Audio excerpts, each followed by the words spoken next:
કાગળના 3 સરખા ભાગ કરવા છે, પણ આ જે કાગળની જે લંબાઈ છે એ 14 પોઈન્ટ સમથિંગ આવે છે, જે અપૂર્ણાંક છે. એના 3 સરખા ભાગ નહીં કરી શકતો. નથી કરી શકતો. ચાલો આપણે ભૂમિતિની મદદથી કરીએ. સૌથી પહેલા હું 3 નો ગુણક પસંદ કરું છું મિત્રો.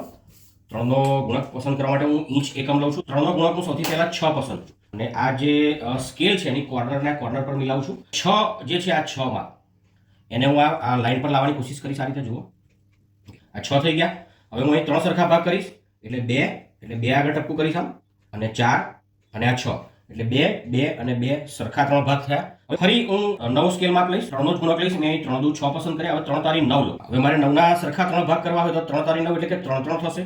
એટલે હું 1.3 પર લઈશ અને 3 દુ 6. હવે ખૂબ સહેલું છે મિત્રો. આ જે ભાગ જે છે બંને એને હું જોડી દેવાનો છું. જુઓ તો જો મિત્રો, આ લંબાઈ અપૂર્ણાંક હતી છતાં હું 3 ભાગ કરી શકું છું સરખા. તમે 5 ભાગ પણ કરી શકો છો, 7 ભાગ પણ કરી શકો છો.